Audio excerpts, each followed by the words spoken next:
Hello friends, welcome to all of you. Jeevan education में एक बार फिर से आप सबका स्वागत है। हम डिस्कस कर रहे थे बीपीसी सीएचएन के रिगार्डेड, यानी सीएचओ ब्रिज कोर्स के रिगार्डेड, सीएचओ ट्रेनिंग के रिगार्डेड, उसके सिलेबस को one by one upon discuss कर रहे थे।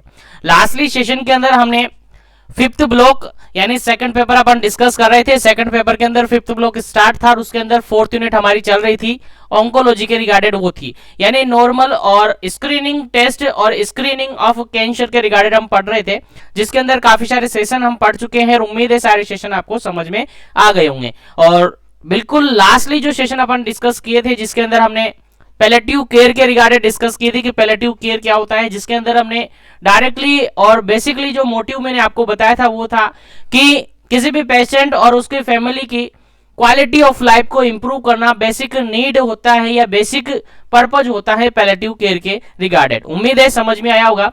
उसके रिगार्डेड उसके बाद हमने डिस्कस किया था वार्निंग साइन, जिसके अंदर मैंने कहा था कि वार्निंग मींस होता है चेतावनी, और जब चेतावनी अगर आती है तो उसके रिगार्डेड सावधानी बरतनी पड़ेगी। यानी चेतावनी, वार्निंग को हमने कहा था कि चेतावनी होती है, जस्ट अ मिनट, वार्निंग को हमने कहा था कि वार्निंग का हिंदी मीनिंग चेतावनी होता है, और चेतावनी अगर आती है तो उससे सावधानी बरतनी पड़ेगी। और सावधानी का जो इंग्लिश वर्ड होता है दैट इज क्वेश्चन, CAUTION। इसके हर अल्फाबेट से, क्वेश्चन के हर अल्फाबेट से आपका कैंसर का वार्निंग साइन निकल कर आता है, जो कि अपन ने डिटेल से डिस्कस किया लास्टली सेशन के अंदर। और नहीं देखा है तो जरूर देखें, लिंक आपको मिल जाएगा डिस्क्रिप्शन बॉक्स में या फिर ऊपर आई बटन पे आपको लिंक मिल जाएगा, उसको जरूर देखें। चलिए देखिएगा इसके अंदर वार्निंग साइन के अंदर कौन कौन से चेंजेस अपन ने देखे थे, कौन कौन से वार्निंग साइन देखे थे। C4 हमने देखा था changes in bladder and bowel habit.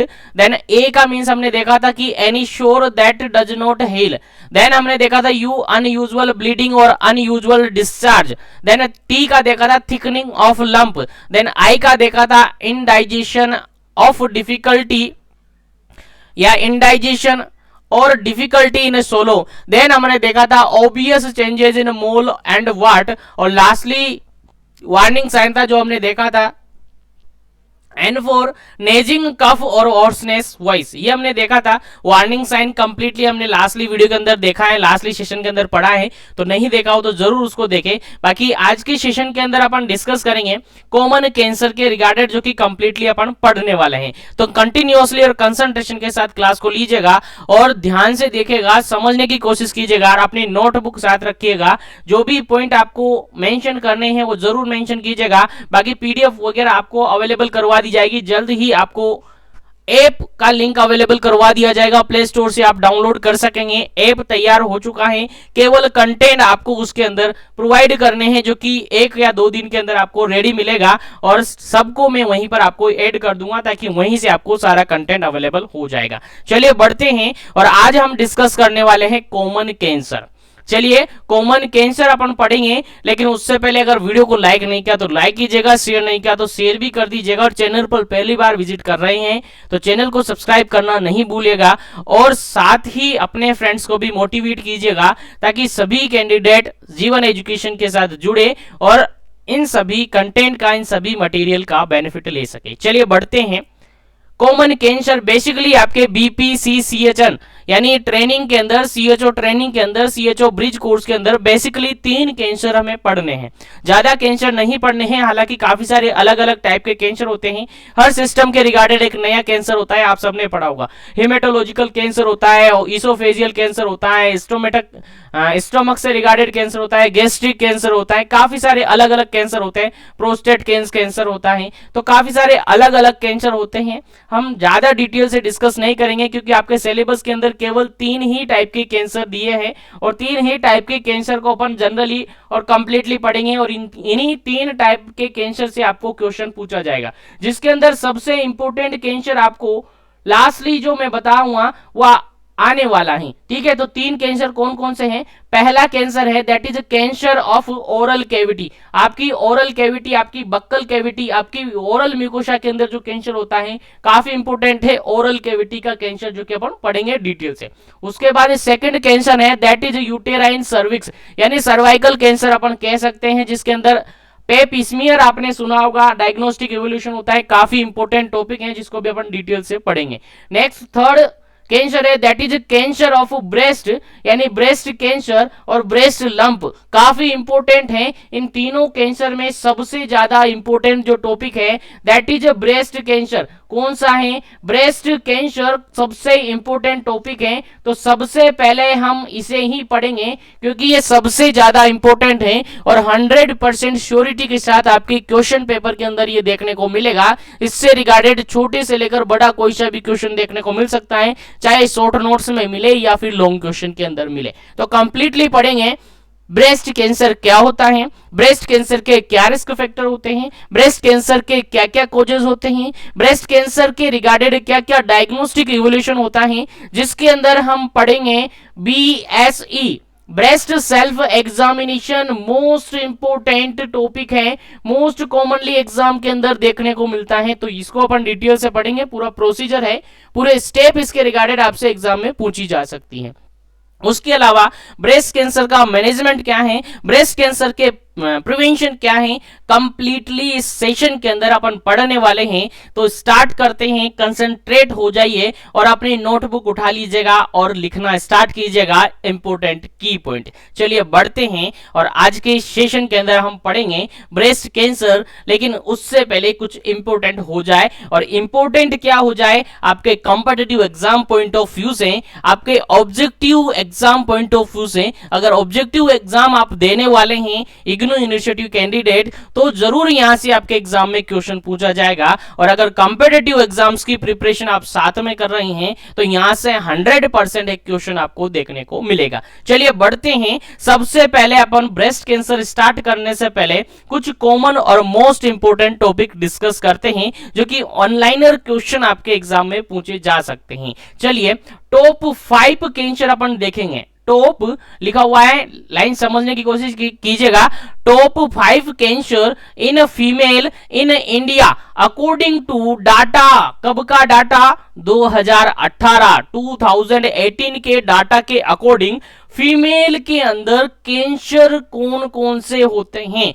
Top 5 cancer अपन देखेंगे, यानी इंडिया के अंदर फीमेल के अंदर टॉप 5 कैंसर अपन देखेंगे। सबसे पहले नंबर पे और सबसे ज्यादा कैंसर कौन सा देखने को मिलेगा, उसके बाद सेकंड नंबर पे कौन है, थर्ड पे कौन है, फोर्थ पे कौन है और फिफ्थ पे कौन है। यानी टॉप 5 कैंसर अपन देखने वाले हैं किसके अंदर, फीमेल के अंदर, कहां पर, इंडिया में, और किस डाटा के अकॉर्डिंग, 2018 के डाटा के अकॉर्डिंग अपन देखेंगे। तो सबसे पहला क्वेश्चन आपका बनता है, पहले number question, that is most common cancer in female in India.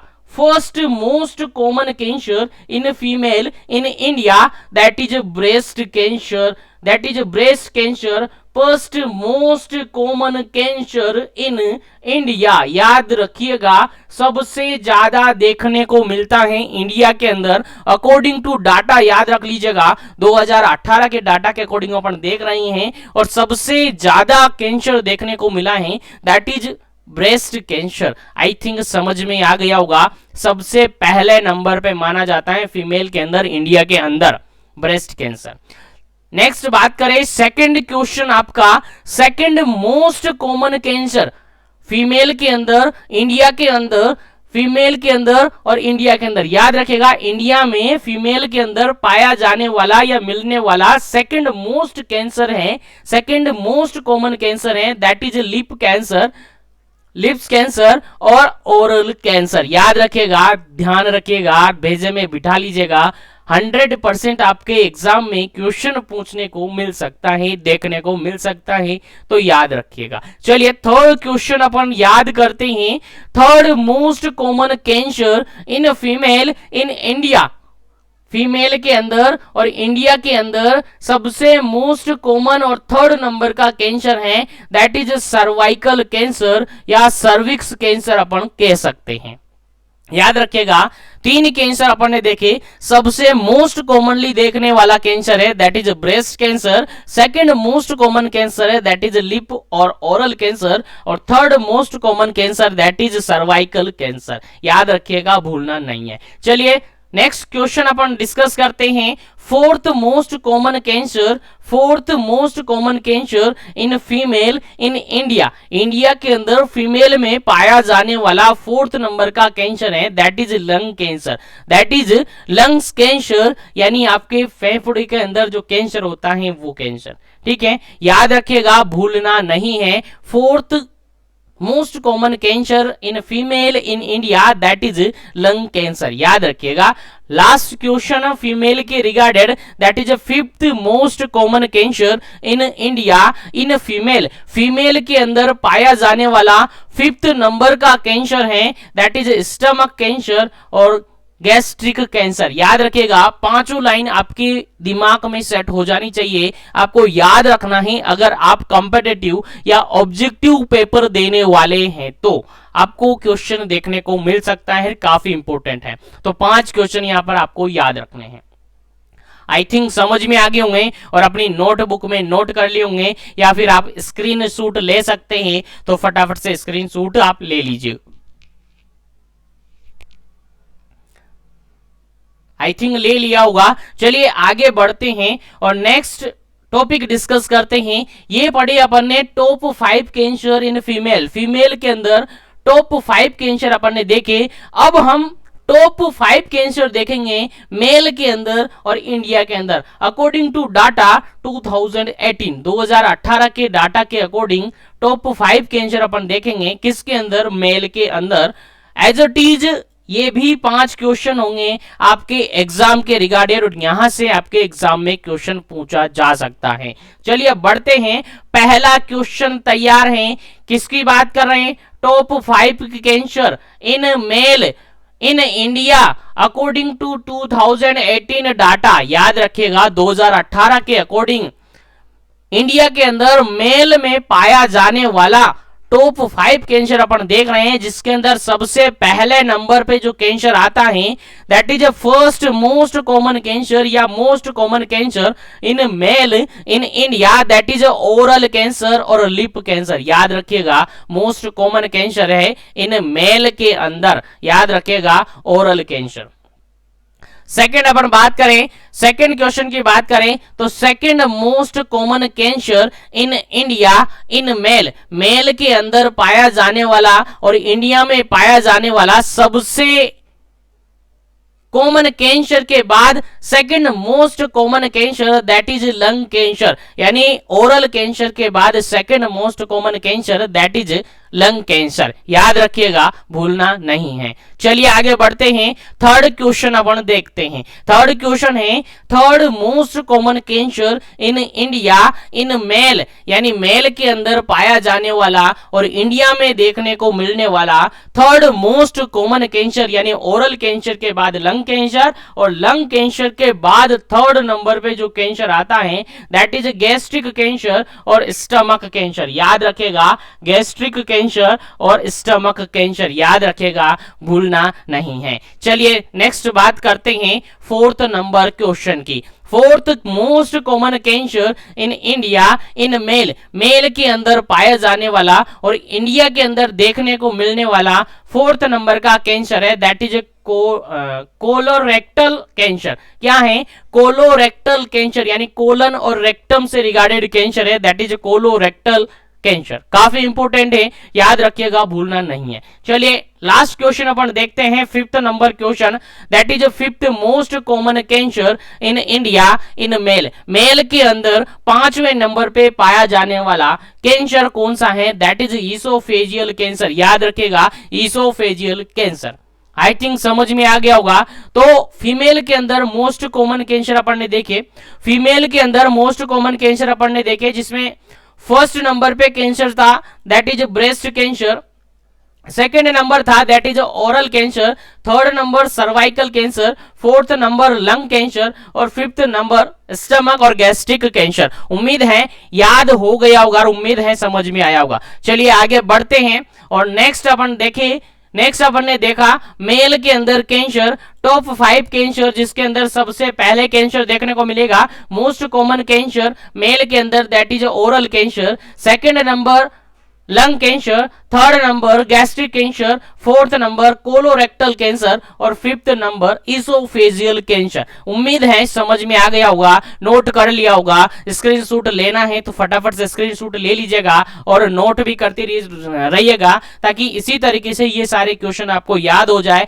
और इसी तरीके से आपके एग्जाम में ये क्वेश्चन पूछे जाए तो आप आसानी से सोल्व कर सके। चलिए बढ़ते हैं आगे, फटाफट से स्क्रीनशॉट लेना है तो ले लीजिएगा, ताकि आगे जल्दी से अपन पढ़े और आज के इस टॉपिक को कवर करें। चलिए बढ़ते हैं, उम्मीद है यहां तक समझ में आया होगा। चलिए आगे बढ़ते हैं और आज हम पढ़ने वाले हैं स्पेशली ब्रेस्ट कैंसर के रिगार्डेड। उम्मीद है काफी अच्छी तरीके से आप पढ़ रहे हैं और कंसंट्रेशन के साथ अगर आप पढ़ेंगे तो 100% गारंटी के साथ मैं बोलता हूं आपके भेजे में जरूर बैठेगा, आपको जरूर याद रहेगा। चलिए बढ़ते हैं और आज का अपना मेन टॉपिक था दैट इज ब्रेस्ट कैंसर, यानी ब्रेस्ट के अंदर होने वाला कैंसर। अलग अलग तरीके से ये कैंसर देखने को मिल सकता है। ब्रेस्ट के लोबुल पार्ट के अंदर यानी लोब्स के अंदर भी देखने को मिल सकता है, ब्रेस्ट के ट्यूबुलर पार्ट के अंदर भी ये देखने को मिल सकता है। तो कंप्लीटली जानेंगे। अब एनाटॉमी और फिजियोलॉजी आपने पढ़ी होगी ब्रेस्ट की, एनाटॉमी और फिजियोलॉजी आपने ब्रेस्ट की पढ़ रखी होगी।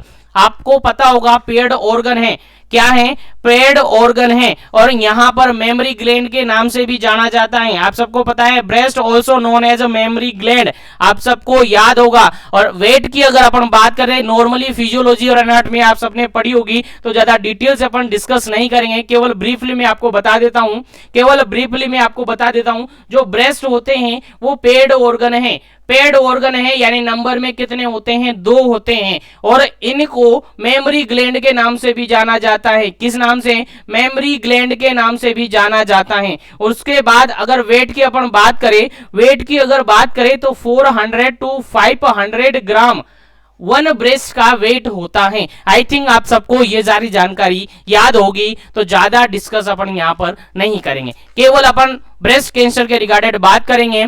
यहां तक जनरल जो पॉइंट है आप सबको याद होगा, अगर नहीं याद है तो कमेंट कर दीजिएगा, जरूर आपको बताया जाएगा।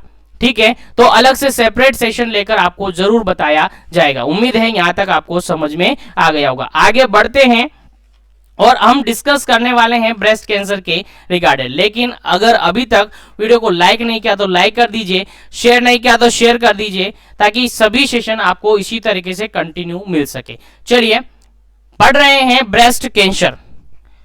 और ब्रेस्ट कैंसर के रिगार्डेड मैंने आपको कहा कि मोस्ट कॉमन कैंसर माना जाता है, ये मोस्ट कॉमन कैंसर माना जाता है इंडिया के अंदर।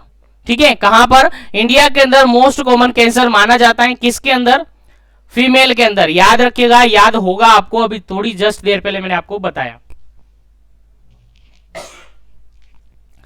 चलिए डिटेल से डिस्कस करते हैं one by one. First point यहां पर मेंशन है that is breast cancer is the commonest cancer among the women in all over world. World के अंदर पूरे वर्ल्ड की बात कर रहा हूं, केवल इंडिया की नहीं, पूरे वर्ल्ड की मैं बात कर रहा हूं। तो ब्रेस्ट कैंसर है कॉमनेस्ट कैंसर यानी मोस्ट कॉमनली देखने को मिलता है। किसके अंदर, फीमेल के अंदर, इन ऑल ओवर वर्ल्ड, पूरे वर्ल्ड के अंदर मोस्ट कॉमनली कैंसर देखने को मिलता है फीमेल के अंदर, याद रखिएगा। लेकिन इसका, इस पॉइंट का मींस ये नहीं है कि ब्रेस्ट कैंसर केवल फीमेल के अंदर ही होता है, ऐसा मत समझिएगा। और ऐसा समझते हैं तो आप गलत समझते हैं। केवल ब्रेस्ट कैंसर फीमेल के अंदर ही नहीं होता है। हाँ ये है कि कॉमनली और कॉमनेस्ट कैंसर माना जाता है ब्रेस्ट कैंसर को इन फीमेल के अंदर, लेकिन इसका मींस ये नहीं है कि मेल के अंदर ये नहीं होता है। मेल के अंदर भी ये होता है, लेकिन कंपेयर टू फीमेल कम होता है, कम देखने को मिलता है, बहुत कम देखने को ये मिलता है। तो याद रखिएगा, फर्स्ट पॉइंट आपको समझ में आ गया होगा। सिंपल सी लाइन लिखी हुई है और एक बार फिर से रिपीट कर देते हैं। Breast cancer is commonest cancer among the women in all over world. पूरे वर्ल्ड के अंदर कॉमनेस्ट कैंसर माना जाता है ब्रेस्ट कैंसर को। आई थिंक समझ में आ गया होगा। आगे बढ़ते हैं, सेकंड पॉइंट अपन डिस्कस करते हैं। और सेकंड पॉइंट भी आप सबको याद होगा, most common cancer in female in India. देखिए अभी थोड़ी देर पहले मैंने बताया कि फीमेल के अंदर और इंडिया के अंदर सबसे मोस्ट कॉमन कैंसर माना जाता है किसको, ब्रेस्ट कैंसर को। याद रखिएगा, भूलना नहीं है, नींद में भी याद रहना चाहिए। चलिए आगे बढ़ते हैं।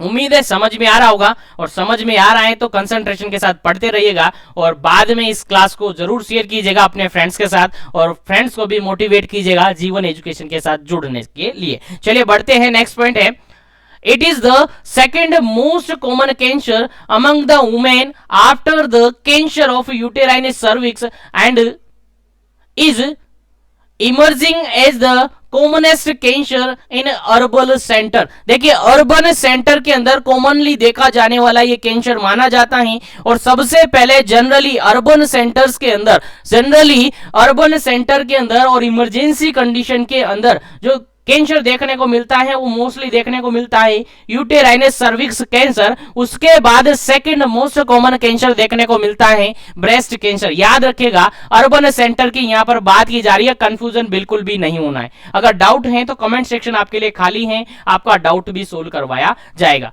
अगर ज्यादा दिक्कत है तो आप कमेंट कर सकते हैं, या फिर इंस्टाग्राम आईडी मेरी नीचे मेंशन है डिस्क्रिप्शन बॉक्स में, वहां से आप ज्वाइन होकर वहां से आप जो भी डाउट है वो क्लियर कर सकते हैं। ठीक है, तो याद रखिएगा पहला पॉइंट अपन ने डिस्कस किया, ऑल ओवर वर्ल्ड के अंदर मोस्ट कॉमन कैंसर माना जाता है या कॉमनेस्ट कैंसर होता है वुमेन के अंदर। उसके बाद हमने कहा कि इंडिया के अंदर मोस्ट कॉमन कैंसर देखने को मिलता है फीमेल के अंदर। उसके बाद हमने कहा कि अर्बन सेंटर के अंदर जो केसेस देखने को मिलते हैं उनके अकॉर्डिंग यूटेराइन कैंसर के बाद ब्रेस्ट कैंसर सेकंड नंबर पे आता है। यूटेराइन कैंसर के बाद यूटेराइन सर्विक्स कैंसर के बाद breast cancer second most common माना जाता है। याद रखिएगा अर्बन सेंटर की बात यहां पर की जा रही है। उसके बाद आगे अपन डिस्कस करें तो यहां पर लिखा हुआ है second most common cause of death in female due to cancer of reproductive system. याद रखिएगा रिप्रोडक्टिव सिस्टम की अगर बात की जा रही है और बात की जा रही है डेथ की, कि अगर कैंसर के कारण फीमेल की डेथ हो रही है, कैंसर के कारण फीमेल की डेथ हो रही है,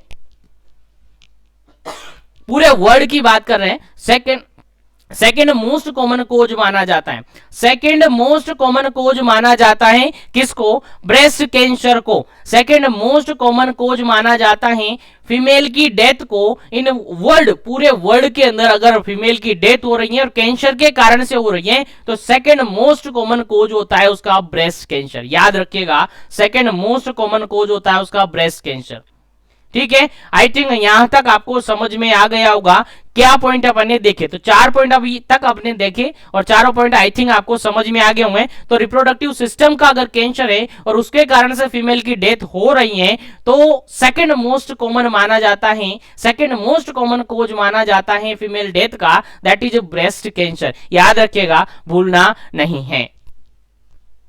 आई थिंक यहां तक आपको समझ में आया होगा। आगे बढ़ते हैं, लंप इन ब्रेस्ट यानी टाइप ऑफ लंप अपन देखेंगे।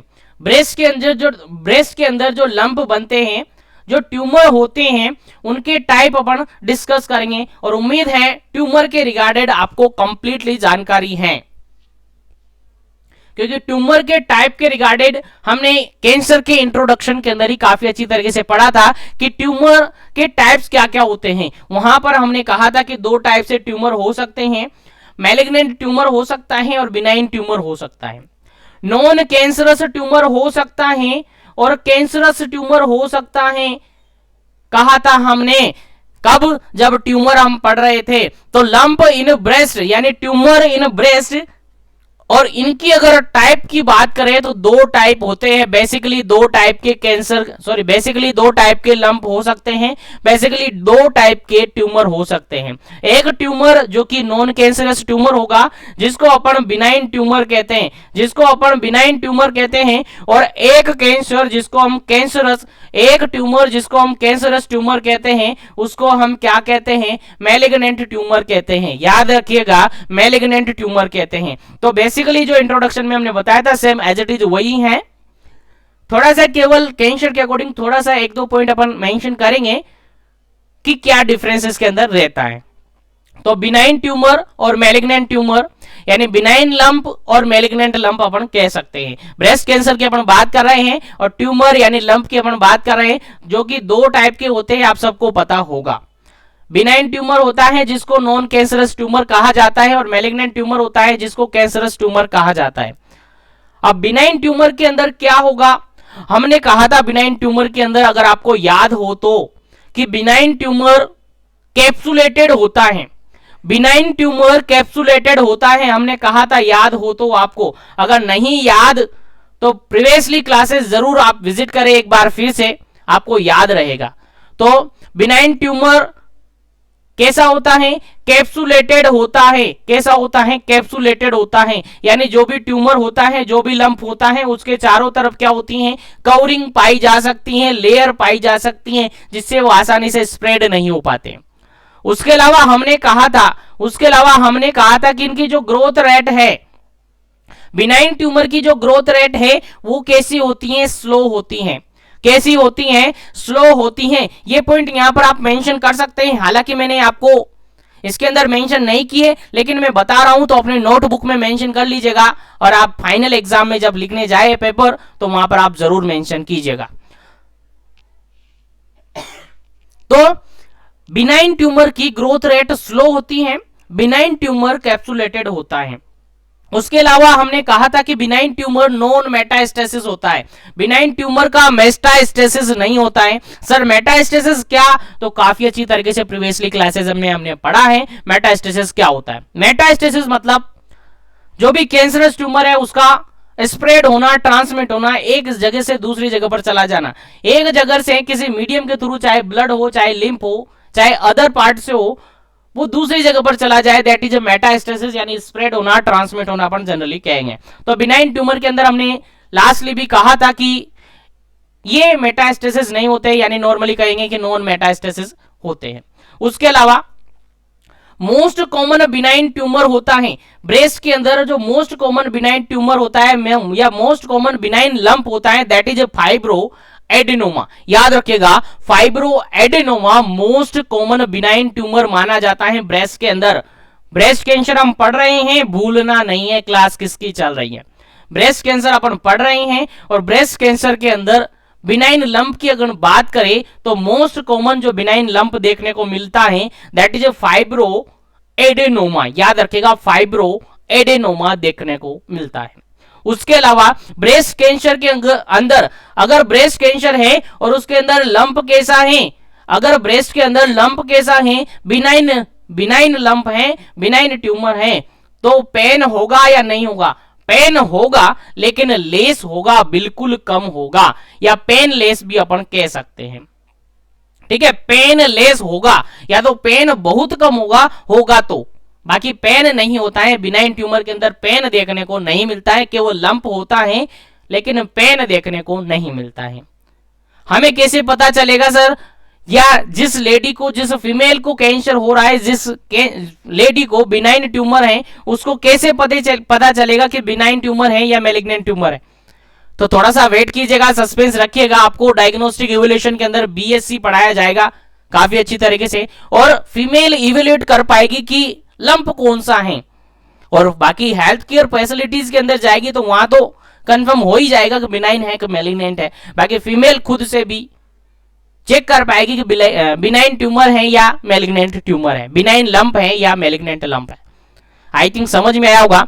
और नेक्स्ट और लास्ट पॉइंट है, बिनाइन लंप मोबाइल होता है। मोबाइल क्या, फोन आपका, सेल फोन नहीं, मोबाइल मतलब मूव करने वाला, मोबाइल मतलब होता है मूव करने वाला। यानी अगर इस तरीके से ब्रेस्ट है फीमेल का, फीमेल इधर हाथ लगाती है तो वो क्या होता है, ट्यूमर, लाइक ट्यूमर यहां था, वो घूमकर यहां आ जाएगा, यहां हाथ लगाएगी तो घूमकर नेक्स्ट आगे चला जाएगा, यहां हाथ लगाएगी घूमकर आगे चला जाएगा, इस तरीके से वो मूवेबल होता है, दैट इज मोबाइल। और बिनाइन ट्यूमर की या बिनाइन लंप की हमने 4-5 और 5 से 6 क्वालिटीज हमने देखी, जो कि आपको याद रखना है, भूलना नहीं है। यानी अगर ब्रेस्ट कैंसर है, किसी लेडी को ब्रेस्ट कैंसर है, तो उसके अंदर बेसिकली ये कैरेक्टरिस्टिक्स देखने को मिलेगा। ब्रेस्ट कैंसर के अंदर 2 तरीके के ट्यूमर अपन देख रहे हैं, जिसके अंदर पहला ट्यूमर हमने देखा बिनाइन ट्यूमर, सेकंड ट्यूमर हम देखेंगे मैलिग्नेंट ट्यूमर। तो बिनाइन ट्यूमर के अंदर अगर अपन बात करें तो इसकी जो ग्रोथ रेट है वो कैसी होती है, स्लो होती है, ग्रोथ रेट स्लो होती है, और ये कैप्सुलेटेड होते हैं। इसके अंदर मेटास्टेसिस नहीं होता है। इसके अंदर मोस्ट कॉमन यानी ब्रेस्ट कैंसर के अंदर या ब्रेस्ट के अंदर बिनाइन ट्यूमर है, तो मोस्ट कॉमन बिनाइन ट्यूमर की अपन बात करें दैट इज होता है फाइब्रो एडेनोमा, याद रखिएगा, भूलना नहीं है। उसके अलावा ये ट्यूमर जो होता है या लंप जो होता है वो पेनलेस होता है, या तो पेन होगा ही नहीं और होगा तो बिल्कुल कम होगा, फीमेल को भी पता नहीं चल पाएगा कि पेन हो रहा है, ठीक है। उसके अलावा ये मोबाइल होते हैं यानी मूवेबल होते हैं, यानी जैसे ये हाथ से प्रेस किया, लेडी ने अपने ब्रेस्ट को हाथ से दबाया, वो मूव करके ट्यूमर मूव करके दूसरी साइड चला जाएगा, उधर दबाया उधर से घूमकर दूसरी साइड चला जाएगा, यानी मूवेबल है, यानी घूमता फिरता रहता है, आवारा है, ठीक है, याद रखेगा। तो हमने बात की बिनाइन लंप की, और बिनाइन लंप के अंदर कुछ कैरेक्टर हमने देखे बिनाइन लंप के, और उम्मीद है आपको याद हो गए होंगे। चलिए सेकंड लंप अपन डिस्कस करें, that is malignant lump. Second lump है दैट इज मैलिग्नेंट लंप, और मैलिग्नेंट लंप के अंदर अपन बात करें तो फर्स्ट पॉइंट अपन डिस्कस करें इसके अंदर, तो इसकी ग्रोथ रेट जो होती है वो स्पीड होती है, रैपिड होती है। कैसी होती है? रैपिड होती है, इसकी ग्रोथ रेट भूलना नहीं है। कैंसरस ट्यूमर ये होता है, कैसा ट्यूमर होता है? कैंसरस ट्यूमर होता है, यानी एक्चुअली में जो कैंसर कहेंगे वो मैलिग्नेंट ट्यूमर को ही कैंसर हम कहेंगे। उसके अलावा कैप्सुलेटेड नहीं होता है, नॉन कैप्सुलेटेड होता है, यानी खुले में पड़ा रहता है और जिधर चाहे उधर भाग जाता है, जिधर चाहे उधर चला जाता है। पूरा ट्यूमर घूमता नहीं है, कुछ पार्ट है ट्रांसमिट हो जाता है, कुछ पार्ट है ट्रांसमिट होता है और दूसरे ऑर्गन तक कैंसर सेल चली जाती है, पूरा ट्यूमर नहीं जाता है, याद रखिएगा। उसके अलावा मेटास्टेसिस है, मैंने कहा नॉन कैप्सुलेटेड है, यानी कैंसर सेल है वो मूवेबल है, वो ट्रांसमिट हो जा रही है, वो स्प्रेड हो रही है, that is a metastasis, that is present है। मेटास्टेसिस यहां पर क्या है? प्रेजेंट है। उसके अलावा एक्चुअली में ब्रेस्ट कैंसर मैलिग्नेंट लंप को ही बोला जाता है, याद रखिएगा, ब्रेस्ट कैंसर मैलिग्नेंट लंप को ही ब्रेस्ट कैंसर एक्चुअली में बोला जाता है, भूलना नहीं है। उसके बाद पेन की अगर बात करें तो इनिशियली स्टार्टिंग में जब मैलिग्नेंट लंप बनने लगता है तो इसके अंदर पेन नहीं होता है, यानी पेनलेस ये होता है। इनिशियली स्टार्टिंग में या शुरुआत में अपन देखें तो पेनलेस होता है, लेकिन जैसे जैसे मैलिग्नेंट ट्यूमर का साइज बढ़ता है, जैसे जैसे स्टेजेस बढ़ती हैं, टीएनएम क्लासिफिकेशन हमने पढ़ा था, जैसे जैसे टीएनएम क्लासिफिकेशन सीवियर की तरफ चला जाता है, डिस्प्लेजिया बढ़ता जाता है, डिस्प्लेजिया सीवियर की तरफ चला जाता है, तो फिर पेन होना शुरू हो जाता है, और सीवियर पेन भी होता है, शार्प पेन भी होता है, स्टेजेस के अकॉर्डिंग वो डिफरेंट होता है। तो इनिशियली पेन लेस होता है, लेकिन बाद में पेन होने लग जाता है, याद रखिएगा। उसके अलावा नॉन मोबाइल है, नॉन मोबाइल है, लंप जहां पर है वहीं पर रहेगा। लाइक ये लेडी है, ये ब्रेस्ट है, लाइक लंप यहां पर बना हुआ है, लाइक लंप यहां पर बना हुआ है, लेडी ने इसको हाथ से प्रेस किया, दबाया, महसूस किया कि हाँ यहां पर ट्यूमर हो गया है, यहां पर लंप बन गया है, तो वो वहीं पर रहेगा। ऐसा नहीं है, ऐसा नहीं है कि यहां से दबाया वो मूव करता चला जाएगा, ऐसा नहीं है, बिनाइन ट्यूमर की तरह नहीं होता है, ये नॉन मोबाइल ट्यूमर है। नॉन मोबाइल है यानी जहां पर है वहीं पर रहता है, जहां पर है वहीं पर रहता है, ये मूव नहीं होता है।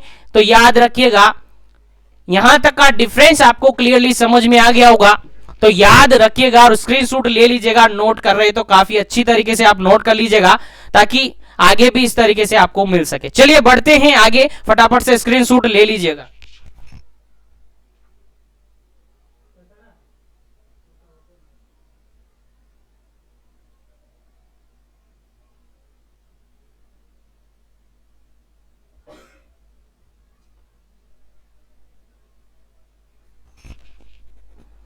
चलिए, उम्मीद है यहां तक कि आपने सब कुछ समझ लिया है, और उम्मीद है यहां तक का आपको सब कुछ याद रहेगा। अगर डिफरेंस आपसे पूछा जाता है तो आप डिफरेंस लिख पाएंगे और यहां तक जो भी क्लियरिटी होगी आपके भेजे में घुस गई होगी। चलिए आगे बढ़ते हैं और आज के सेशन को आगे बढ़ाते हैं। उम्मीद है यहां तक आपको याद है। चलिए आगे बढ़ते हैं।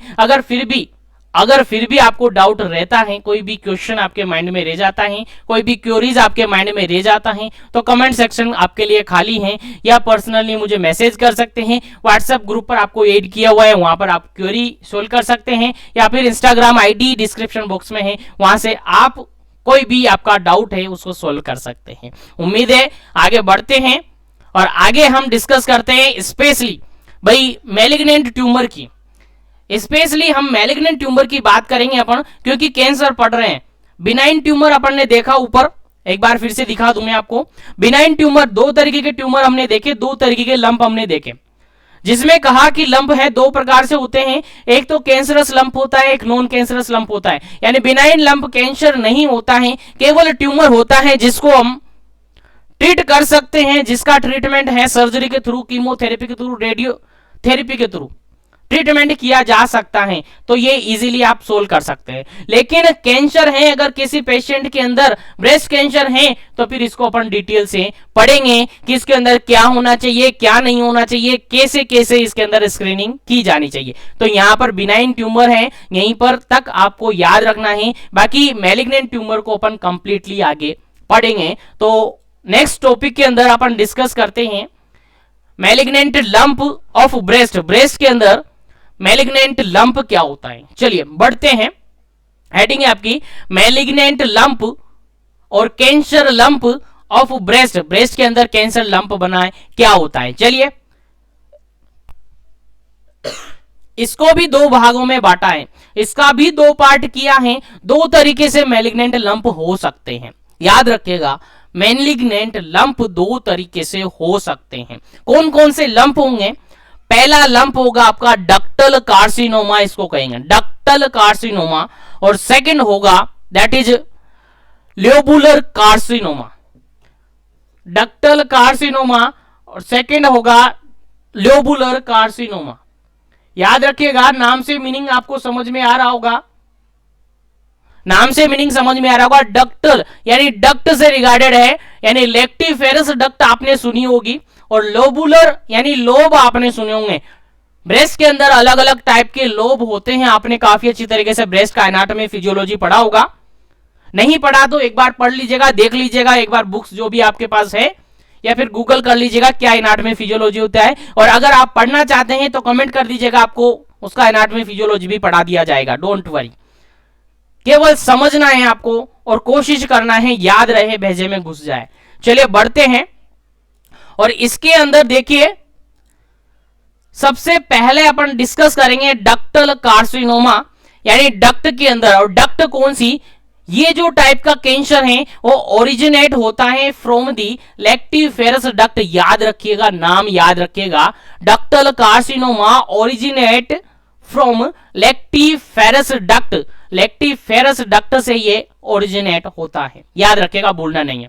उसके अलावा मोस्ट कॉमन ब्रेस्ट कैंसर माना जाता है। सबसे इंपॉर्टेंट बात है कि डक्टल कार्सिनोमा को मोस्ट कॉमन कैंसर माना जाता है, भूलना नहीं है, याद रखिएगा। ऑब्जेक्टिव पेपर आप देने वाले हैं, अगर कॉम्पिटिटिव एग्जाम्स की प्रिपरेशन कर रहे हैं तो याद रखिएगा most common breast cancer that is ductal carcinoma originate from lactiferous duct. याद रखिएगा ऑल ओवर जितना कैंसर होता है, ब्रेस्ट कैंसर जितना होता है, उसका 80% केस देखने को मिलता है दैट इज डक्टल कार्सिनोमा। यानी ब्रेस्ट कैंसर जितने भी देखे गए हैं वर्ल्ड के अंदर, जितने भी देखे गए हैं इंडिया के अंदर, उनमें से 80% जो केस हैं, यानी मोस्ट प्रायोरिटी में जो केस है वो देखे गए हैं डक्टल कार्सिनोमा के। क्या देखे गए हैं, डक्टल कार्सिनोमा के केस देखे गए हैं। याद रखिएगा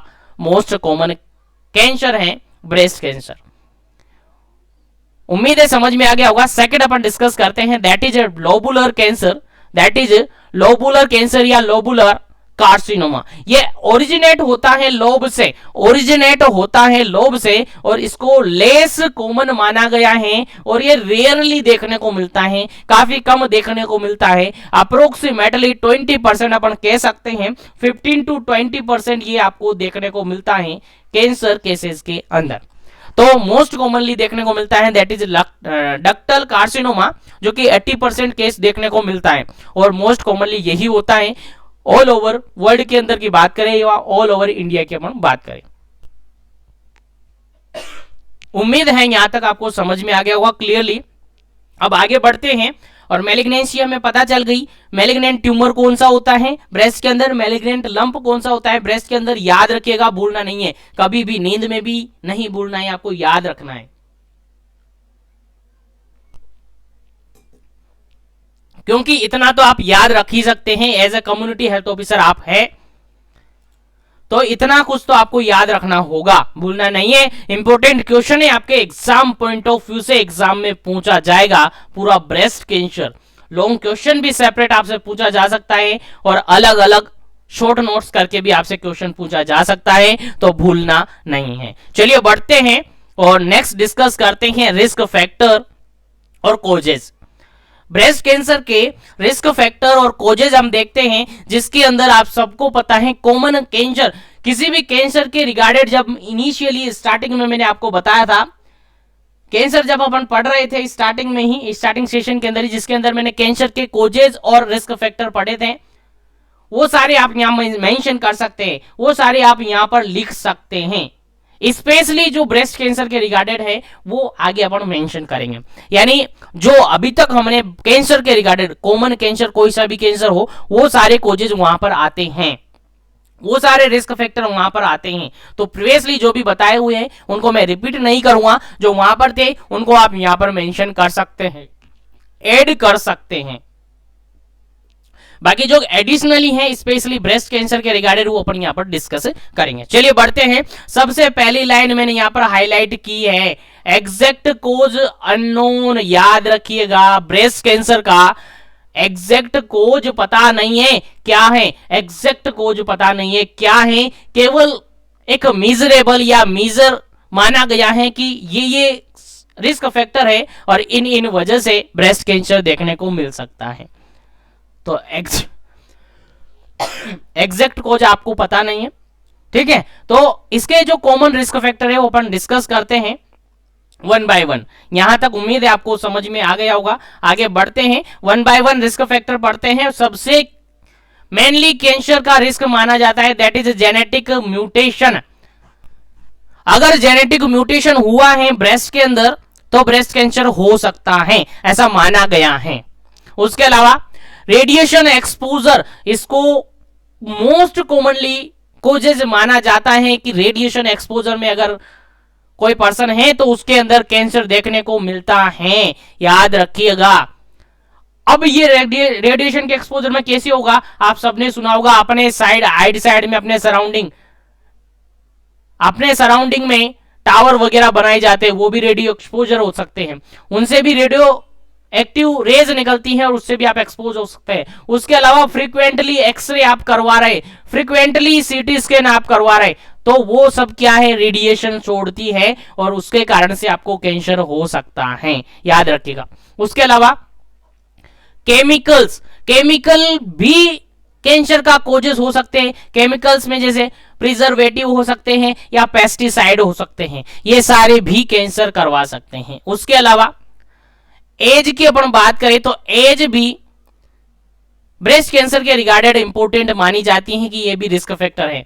यानी breast cancer mostly advance age में देखने को मिलता है, यानी मोस्टली अपन बात करें तो आफ्टर 20 ईयर की एज के बाद ही मोस्टली कैंसर देखने को मिलता है। 20 ईयर के बाद ही मोस्टली ब्रेस्ट कैंसर देखने को मिलता है मोस्टली। लेकिन हम बात करें तो केसेस इसके ज्यादा देखने को मिले हैं 30 ईयर के बाद कैंसर ज्यादा देखने को मिलता है।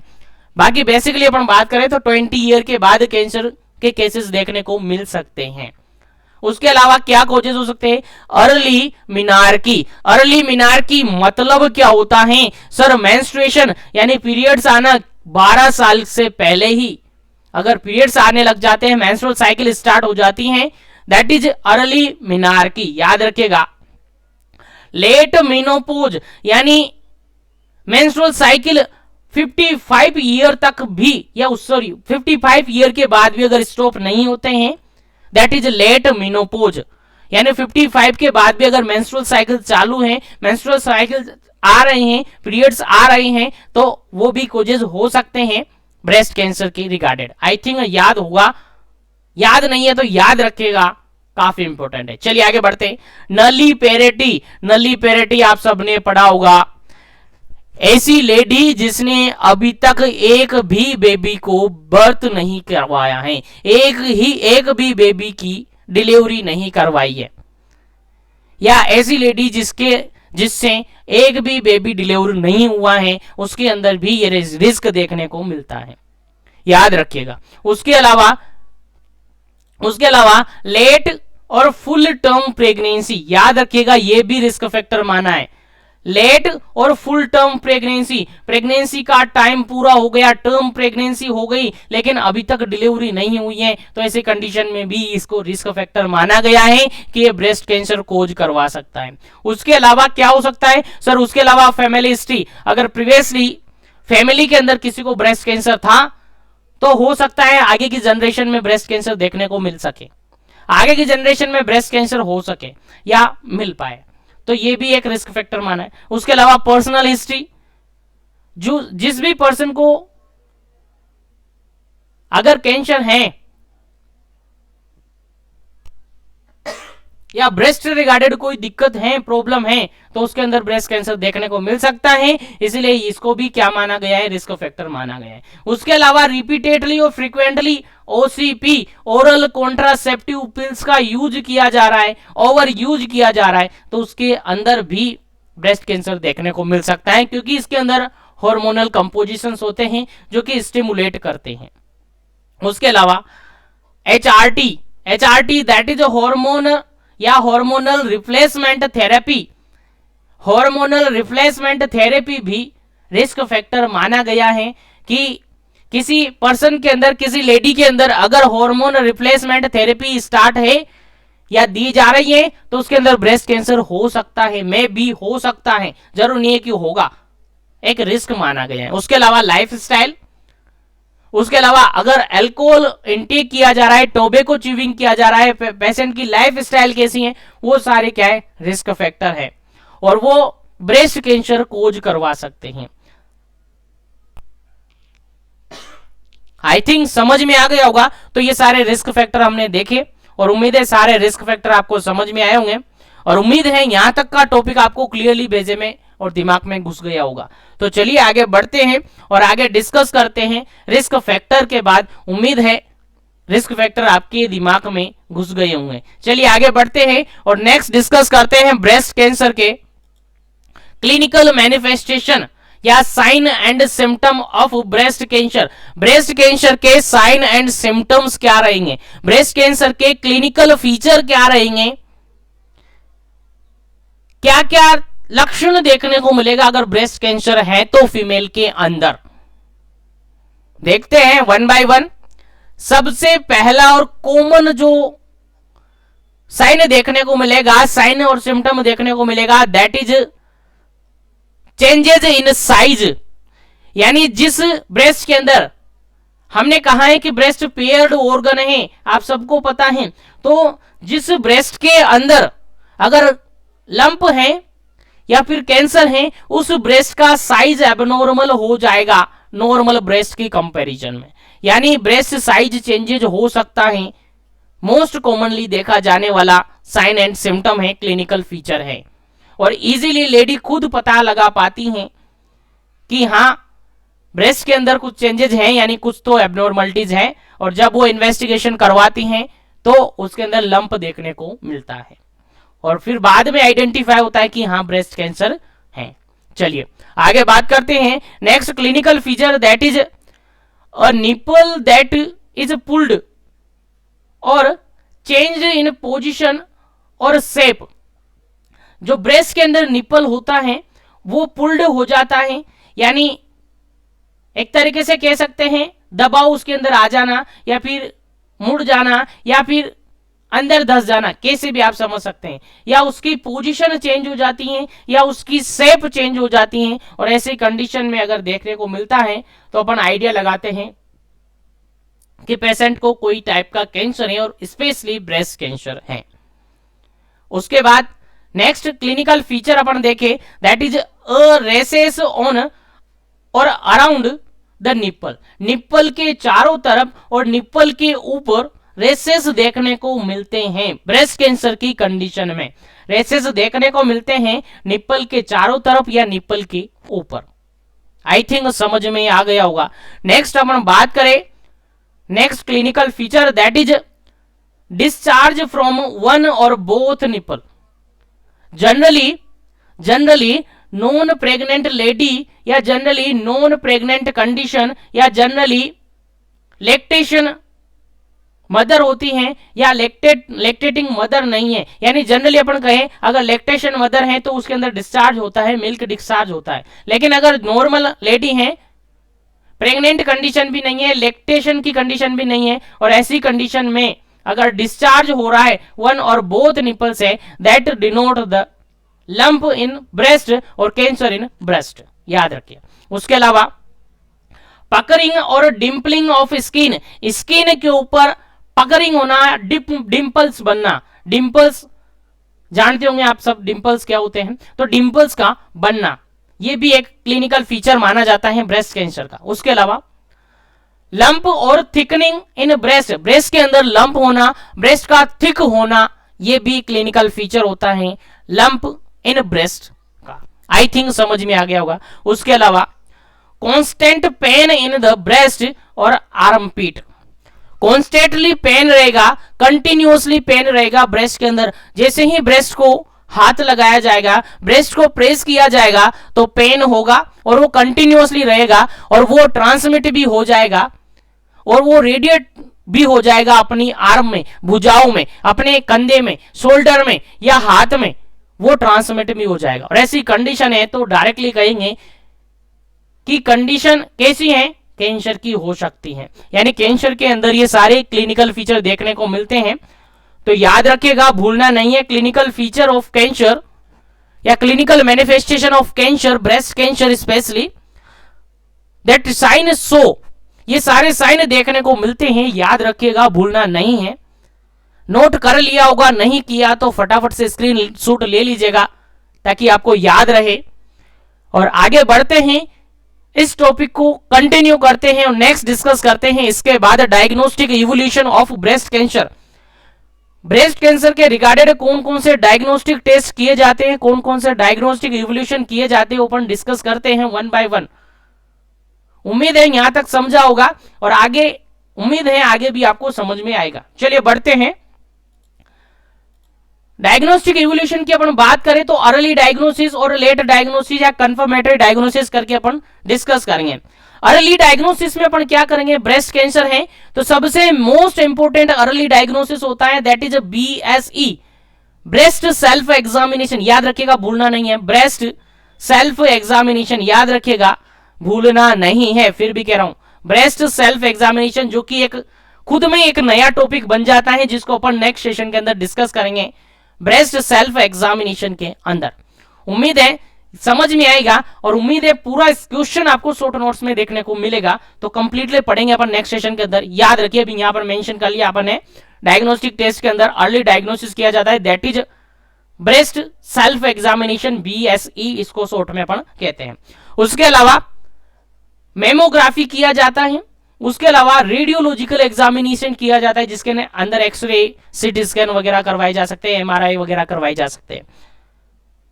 उम्मीद है डायग्नोस्टिक टेस्ट जो हमने पढ़े थे, कॉमन डायग्नोस्टिक टेस्ट, वो आपने पढ़ी होंगे और नहीं पढ़े तो जरूर देखिए, लिंक आपको डिस्क्रिप्शन में मिलेगा या ऊपर आई बटन पे आपको मिलेगा, उसको जरूर देखिए, प्लेलिस्ट में आपको मिल जाएगा। उसके अलावा USG करवा सकते हैं, अल्ट्रासोनोग्राफी करवा सकते हैं और उसके अलावा लास्टली क्लिनिकल ब्रेस्ट एग्जामिनेशन करवाया जा सकता है। क्लिनिकली ब्रेस्ट एग्जामिनेशन करवाया जा सकता है, हेल्थ केयर प्रोवाइडर ये काम करता है। तो जनरली जो अर्ली डायग्नोसिस करते हैं उसके अंदर सबसे मोस्ट कॉमनली आपको याद रखना है, सबसे most important that is BSE,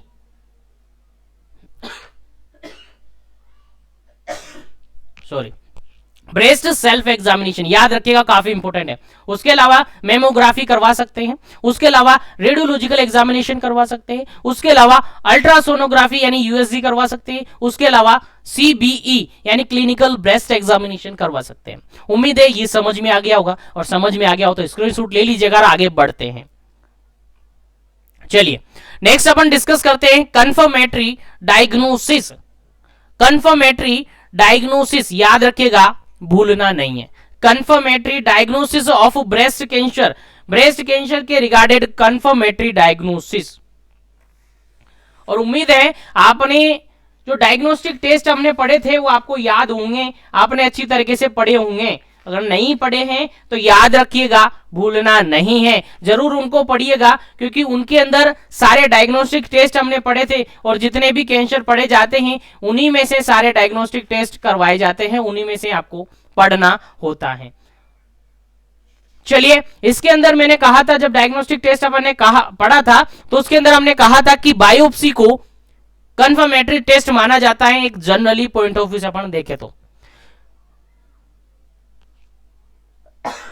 किसी भी कैंसर की अगर अपन बात करते हैं तो उसके अंदर बायोप्सी को कंफर्मेटरी टेस्ट माना जाता है, याद रखिएगा, भूलना नहीं है। अगर कुछ याद नहीं आता है तो कंफर्मेटरी टेस्ट के अंदर आप बायोप्सी लिख सकते हैं इजीली। उसके अलावा बायोप्सी के अलावा FNAC fine needle aspiration cytology, याद होगा आपको क्या होता है इसके अंदर, क्या है ये फाइन निडिल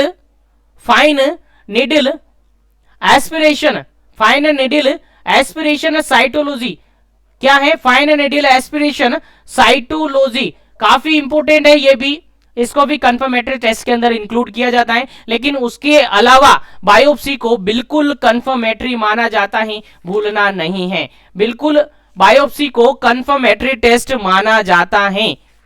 अगर कुछ याद नहीं रहता है, कुछ याद नहीं आता है तो बायोप्सी आप कंफर्मेटरी टेस्ट मान सकते हैं, भूलना नहीं है। अगर सब्जेक्टिव पेपर अपन दे रहे हैं, क्योंकि सब्जेक्टिव पेपर के अंदर मैंने स्टार्टिंग से ही बता दिया था, जब डायग्नोस्टिक टेस्ट अपन पढ़ रहे थे तो बायोप्सी एक कंफर्मेटरी टेस्ट माना जाता है, याद रखिएगा, भूलना नहीं है। चलिए आगे बढ़ते हैं और हम डिस्कस करते हैं tumour marker of breast cancer. Breast cancer के रिगार्डेड ट्यूमर मार्कर कौन सा होता है? आप सबको पता होगा जब हम पढ़ रहे थे डायग्नोस्टिक इवोल्यूशन के अंदर, जिसके अंदर मैंने कहा था कि इम्यूनोलॉजिकल टेस्ट भी करवाए जाते हैं, जिसके अंदर एक पर्टिकुलर कैंसर के अंदर पर्टिकुलर सीक्रेशन होता है, यानी पर्टिकुलर कैंसर के अंदर एक स्पेशल फ्लूइड या स्पेशल डिस्चार्ज होता है, जो कि हार्मोन के रूप में हो सकता है, जो कि एंजाइम के रूप में हो सकता है, एक केमिकल्स का सीक्रेशन होता है, उसी केमिकल्स को ट्यूमर मार्कर बोला जाता है। और अगर ब्लड स्ट्रीम के अंदर वो ट्यूमर मार्कर प्रेजेंट है तो डायरेक्टली कंफर्म कर लिया जाता है कि हाँ पेशेंट के अंदर क्या है, ब्रेस्ट कैंसर है, पेशेंट के अंदर क्या है, ब्रेस्ट कैंसर है। आई थिंक यहां तक समझ में आया होगा। और ब्रेस्ट कैंसर का जो ट्यूमर मार्कर होता है वो आप सबको पता है CEA 15-3, क्या है CEA 15 और 3, याद रखिएगा, भूलना नहीं है। ब्रेस्ट कैंसर का ट्यूमर मार्कर होता है CEA 15-3, याद रखिएगा, भूलना नहीं है, किसी भी कंडीशन में आपको इसको नहीं भूलना है। क्या होता है ब्रेस्ट कैंसर का ट्यूमर मार्कर? ऑब्जेक्टिव पेपर्स देने वाले याद रखिएगा, कभी भूलना नहीं है। और कंपटीशन एग्जाम में भी ऐसा क्वेश्चन जनरली देखने को मिलता है। उम्मीद है यहां तक कंप्लीटली समझ में आ गया होगा। आगे बढ़ते हैं और नेक्स्ट डिस्कस करते हैं मैनेजमेंट ऑफ ब्रेस्ट कैंसर। क्या डिस्कस करेंगे? Management of breast cancer upon discuss करेंगे, जिसके अंदर बेसिकली अपन बात करें मैनेजमेंट की, तो मैनेजमेंट फैसिलिटीज हमने कंप्लीटली पढ़ा है। कीमोथेरेपी अपन स्टार्ट कर देते हैं। क्या स्टार्ट करते हैं? कीमोथेरेपी हम स्टार्ट कर देते हैं। कीमोथेरेपी के बाद हम रेडियोथेरेपी स्टार्ट कर देते हैं। थेरेपी हम देते हैं। रेडियोथेरेपी से भी अगर काम नहीं होता है, देन आफ्टर हम सर्जरी करते हैं, देन आफ्टर हम क्या करते हैं, सर्जिकल मैनेजमेंट करते हैं। तो बेसिकली 3 मैनेजमेंट यहां पर अपन करेंगे। कौन कौन से? सर कीमोथेरेपी हम स्टार्ट कर देंगे। कीमोथेरेपी में कौन कौन सी ड्रग होगी वो हमने बता दिया है कीमोथेरेपी के अंदर। स्पेशली ज्यादा डिटेल्स आपके सिलेबस में नहीं है तो ज्यादा डिटेल्स हम नहीं पढ़ेंगे। बाकी जो भी कीमोथेरेपीज है हमने रिसेंटली लास्ट से जो क्लासेस पढ़ी हैं उसके अंदर पढ़ा है, तो वहां पर जरूर देखें। उसके अलावा रेडियोथेरेपी हमने देखा, रेडियोथेरेपी अपन दे सकते हैं। और रेडियोथेरेपी 2 तरीके से हमने पढ़ी है, एक्सटर्नल बीम रेडिएशन थेरेपी या टेलेथेरेपी और ब्रेकीथेरेपी। एक्सटर्नल रेडिएशन थेरेपी और इंटरनल रेडिएशन थेरेपी यानी ब्रेकीथेरेपी और टेलेथेरेपी। उसके अलावा सर्जरी अपन कर सकते हैं। उसके अलावा सर्जरी अपन कर सकते हैं कि अगर कीमोथेरेपी और रेडियोथेरेपी दोनों इफेक्टिव नहीं है, उनसे कोई इंप्रूवमेंट नहीं आ रहा है, तो फिर सर्जरी करते हैं। और सर्जरी स्पेशली कौन कौन सी